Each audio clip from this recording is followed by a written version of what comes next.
Ya, sahabat Mako Cakra, ini tadi udah selesai kita makan nasi goreng. Ini saatnya nyantai. Mumpung lagi berdua ngobrol santai, ada unek-unek. Ya, kita jadikan playlist obrolan santai supaya yang lain kebagian untuk mendengarnya. Gimana, Kidi Mas Rogo mau tanya apa? Mau tanya tentang itu Pak, bagaimana caranya kita untuk mempertahankan keimanan supaya tidak gampang goyah atau apa menurun gitu loh. Keimanan ini kan pasang surut, makanya kalau kita dengar dulu para kiai yang sering mengeluarkan petuah, ada yang imannya seperti lampu teplok, ada yang seperti lilin, ada yang seperti listrik.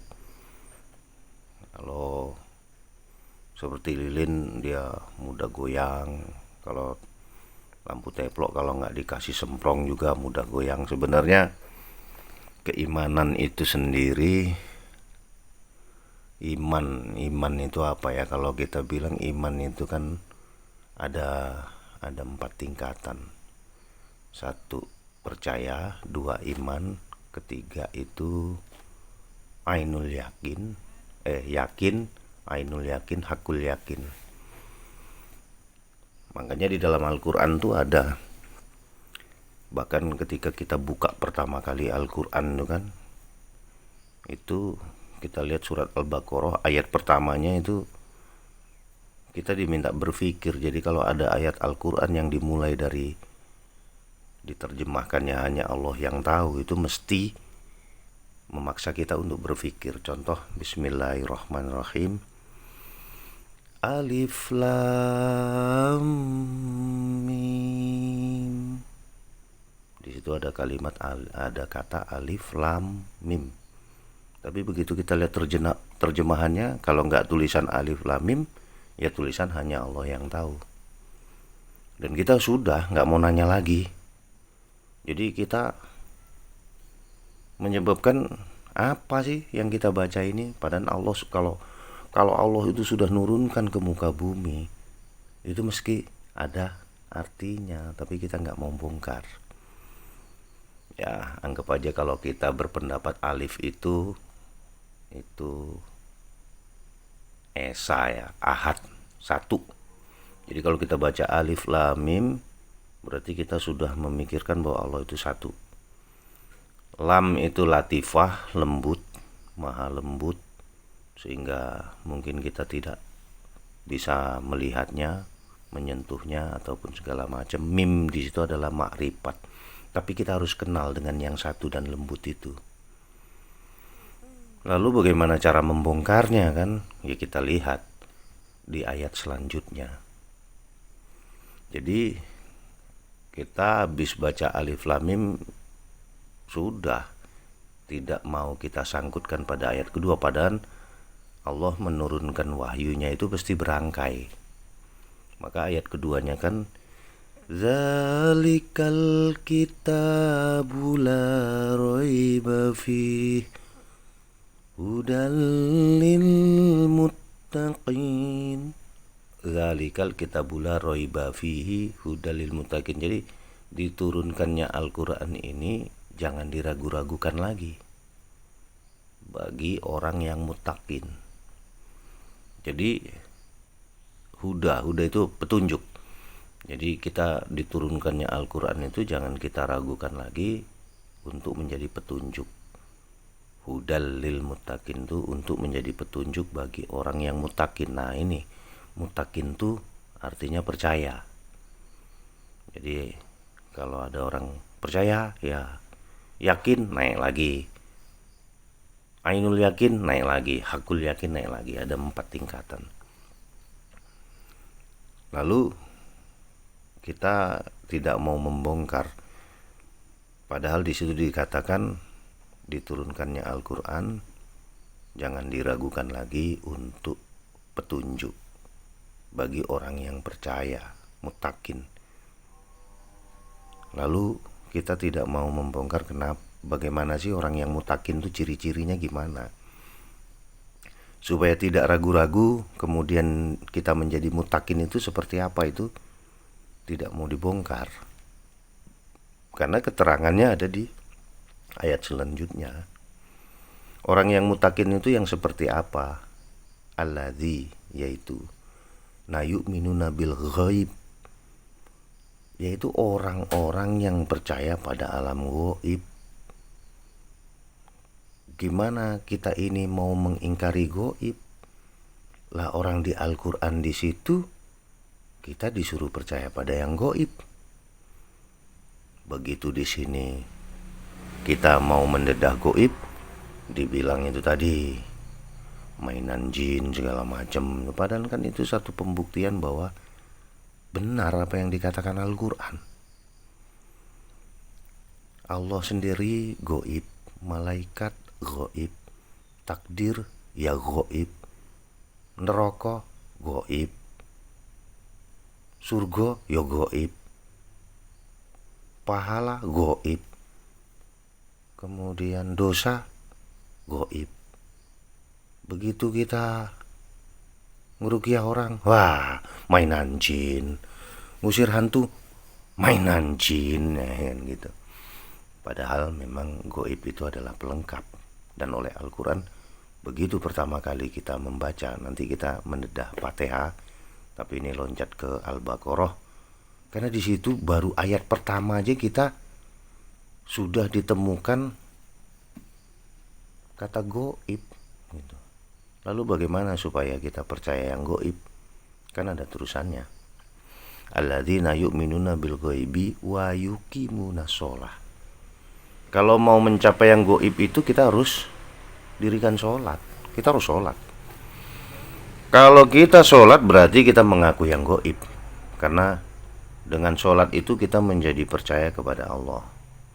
Dengan sholat itu kita percaya bahwa ada malaikat. Dengan sholat itu kita percaya kepada surga, percaya kepada neraka. Sholat ini penting. Jadi untuk mengetahui yang gaib, sholat. Walaupun nanti ada wa mimma rozaqnahum yunfikun. Jadi ketika kita mendirikan sholat itu hablum minallah, wa mimma rozaqnahum yunfikun, membagikan membagikan berbagi sodakoh atau berbagi rezeki itu hablum minannas, sehingga manusia itu utuh, ada hubungan ke atas dan ada hubungan mendatar. Nah, sholat itu sendiri itu akan menjadi satu keselamatan bagi kita.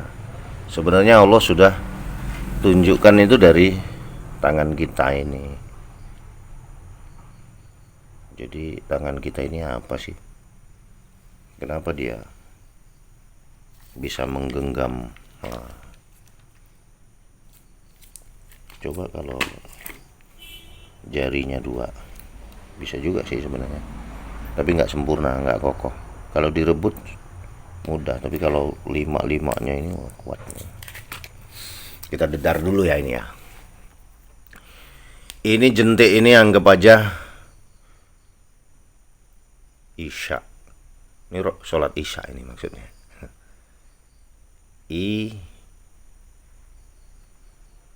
Kenapa Isya ini kok jentik ya? Karena mudah.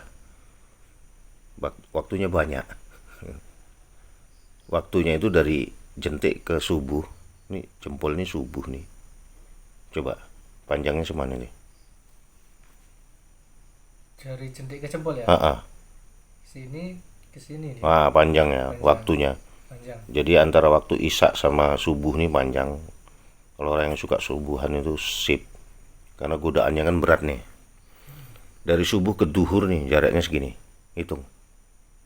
Semana itu? Ya, segini. Wah. Orang Jawa bilang lohor. ISL. Asar. Nah, jaraknya segini nih. Dari duhur ke asar segini. Dari asar ke maghrib segini. Jadi kalau dibilang Isya, subuh S, lohor L, asar A, maghrib M, Islam. Gitu ya. Jadi Islam maksudnya isya, subuh, duhur, asar, dan maghrib. Kan kalau kita lihat dari jarak duhur ke asar kan cuma segini nih, asar ke maghrib segini, maghrib ke isya ya segini. Ini rahasianya. Nah, orang-orang yang sholat berarti dia membentuk jari ini. Kalau dia tidak sholat subuh, sholatnya hanya zuhur, asar, maghrib, isya, berarti megangnya gini. Seperti ini. Ya. Kalau dia sholatnya hanya maghrib sama zuhur tok, gini berarti. Nah ini. Lalu bagaimana kalau orang itu tidak sholat sama sekali? Gimana? Bisa nggak megang gini? Hah? Gimana megangnya? Dia nggak punya jari. Makanya kalau orang yang rajin sholat itu, anggap aja ini ilmu nih. Terus ini anggap aja apa lagi ya? Tumpah. Ada minumnya. Maksudnya kalau mau mempertahankan sesuatu kita harus punya jari dulu. Punya jari yang kokoh. Supaya kokoh gimana? Ini dijaga. Subuhnya dijaga, zuhurnya dijaga, asarnya dijaga, maghribnya dijaga, sama jentiknya dijaga. Tadi itu kenapa subuh ini jempol bagus, zuhur ini kenapa telunjuk? Karena kayaknya kuat nih, kokoh ya. Asar nih pertengahan nih, pertengahan. Maghrib nih manis. Maksudnya manis ini gini, kebanyakan orang-orang berkeluarga ataupun yang nggak berkeluarga kalau maghrib itu kumpul. Makanya sering sekali kalau subuh ini maghrib ini dia kumpul, kemudian merasakan kemanisan lah. Ini ya, dari jari ini. Makanya kalau kita pikir, kita jangan terjebak oleh kalimat dan kata-kata. Jadi tim tapal batas nalar ini sering orang lo datang ke tim, contoh anaknya nangis, gak berhenti didatengin tim, diriadohi, berhenti, terus itu ngapain? Mainan jin. Aneh ya. Ada orang sakit-sakitan di rumah itu, nggak taunya memang mungkin tanahnya ada sesuatu, kemudian dipagar, padahal pagarnya itu pakai ayat-ayat Allah itu. Mainan jin lagi. Ada teriakan dari benda-benda yang diisi oleh khodam-khodam, pengen keluar, dia udah nggak tahan lagi di dalam tanah, pengen punya tuan. Anggap aja kalau kucing itu kucing liar, selama ini tidak terawat, ingin bermanfaat bagi manusia. Kalau dia dirawat kan jadi bermanfaat tuh, bisa berbakti kepada tuannya. Itu mainan jin lagi. Jadi banyak terjebak oleh oleh kalimat, kata-kata, sehingga jadi kerdil. Begitu dia baca Al-Baqarah, di situ malah alif lam mim zalikal kitabul la raiba fihi hudal lil muttaqin. Artinya kalau dia percaya pada Al-Quran dan tidak meragukan Al-Quran, yang Al-Quran itu adalah petunjuk, hudal lil muttaqin, bagi orang-orang yang muttaqin, orang-orang yang percaya. Agar kita menjadi orang yang percaya, bagaimana? Alladzina yu'minuna bil ghaib. Kita harus percaya dulu pada yang gaib. Karena di dalam ajaran agama kita itu banyak menyinggung keakhiratan. Akhirat itu gaib, kiamat ya gaib. Lalu ketika Allah mengatakan di situ Wa ma khalaqtul jinna wal insa illa liya'budun. Di situ ada jin, ada manusia. Itu Allah yang ngomong. Kemudian di surat An-Nas, minal jinnati wanas, Allah juga menyinggung jin. Banyak yang Allah singgung.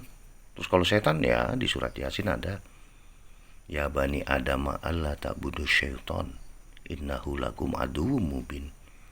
Di situ mau dibilang gaib gimana? Innahu lakum aduwwum mubin. Mubin di sini jelas nyata. Maksudnya kita harus memusuhi. Jadi setan itu musuh kita yang nyata. Di situ disinggung terus. Kalau dia tidak percaya gaib, dia percaya enggak sama malaikat Raqib Atid yang selalu mencatat amal baik dan buruk. Percaya enggak dia kepada malaikat Israel yang sewaktu-waktu bisa mencabut nyawa. Jadi kita jangan terkekang. Bangsa jin itu juga bisa jadi saudara kita, bisa jadi musuh kita. Dan bisa juga saling tukar pikiran. Kalau memang kita bisa berkomunikasi dengan mereka ya, karena frekuensi manusia dengan frekuensi bangsa jin itu berbeda. Tapi begitu frekuensinya bisa sama, ya bisa berkomunikasi. Sama dengan kita mau nelpon seseorang, yang dipencet itu sinyalnya betul tuh, nomornya itu 0812 tik tik tik tik tik tik tik tik tik tik, pas nyambung nggak? Nah kalau nggak pas frekuensinya nggak pas. Kita aja kalau mau nyetel TV nggak pas channelnya ya nggak ada. Mau nonton Indosiar channelnya bukan Indosiar kan. Jadi seperti itu. Makanya kalau mau mempertahankan keimanan, mempertahankan segala macam, ikuti perintah yang diberikan oleh Allah melalui Rasulnya, tercatat dalam kitabnya. Kita wajib sholat 5 waktu supaya kita punya pegangan hidup lah ya. Jadi kalau kita udah punya jari-jari ini kokoh, kuat, maka insya Allah begitu ada ilmu yang diberikan oleh guru, dapat. Begitu ada ilmu yang diberikan dari orang-orang soleh, dapat. Tapi kalau kita nggak punya jari ini, begitu diberi ilmu, kita nggak bisa menggenggamnya dan bisa direbut oleh orang lain. Itu mempertahankan keimanan kalau sudah punya jarinya, sehingga nggak mudah diambil sama orang. Jadi intinya untuk mempertahankan itu semua ya, kita laksanakan perintah-perintah Allah. Dan kita juga terus menghormati bagaimana bahwa kita ini bukan satu-satunya makhluk yang ada di bumi. Kita bukan satu-satunya makhluk yang ada di bumi. Maka untuk itu kita harus mengakui bahwa ada saudara kita yang lain. Oke, itu. Jadi itulah obrolan santai kita malam ini. Terima kasih Mako Cakra Channel.